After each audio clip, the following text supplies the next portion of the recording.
All right, we continue our hunt for independent pronouns. If you're following this series, you've seen several independent pronouns already. Particularly in the previous video to this, we learned that he is the pronoun for she.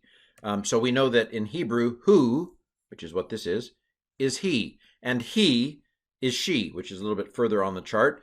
But I want in this video to add the plurals. So who is the third masculine singular pronoun. Third means it's who we're talking about, he, she, it, they. M means masculine because it's he. And S means singular, so we're talking about one he. So who is the word for he. In this video, we want to learn the word for they when it's referring to a group of men or a group of mostly men, or frankly, a group of some men.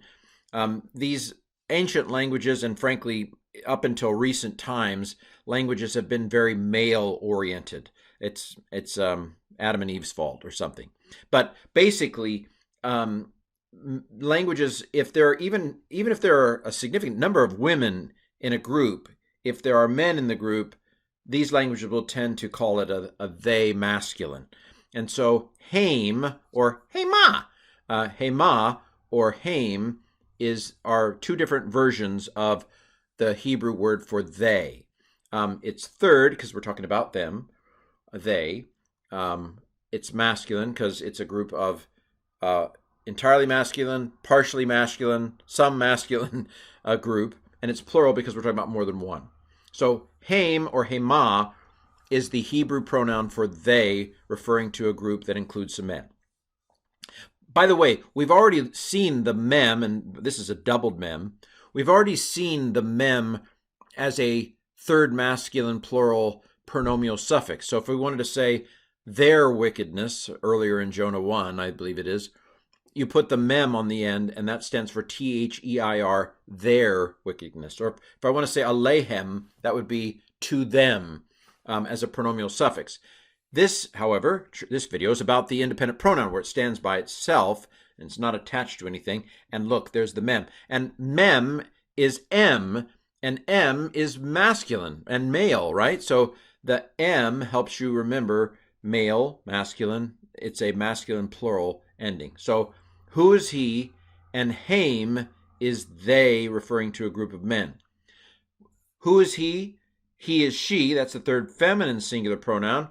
Well, can you guess what this is going to be? It's going to be the same as this, but remember, M is for males and N is for a group of nuns.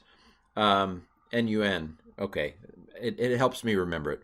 So you just take the mem and replace it with a nun, and you've got they, referring to the third feminine plural, not the third masculine plural. Bad Ken, bad Ken. Let me pause this video. Boing. There, it's an F now. Third feminine plural it is. So basically, if you take the mem, replace it with a nun, in both cases, now we've got they, referring to a group of women.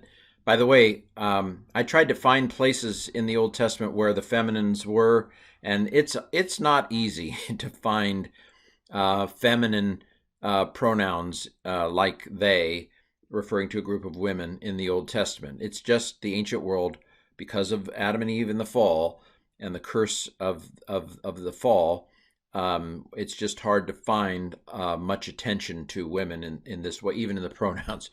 Okay, well, this has been the third person independent pronouns. We now know all the third person independent pronouns. We know who is he and he is she for the singular. And now we know that haim and hain are the third masculine plural and the third feminine plural. There you have it. We are now well on our way to learning all the independent pronouns. We're not there yet in Hebrew.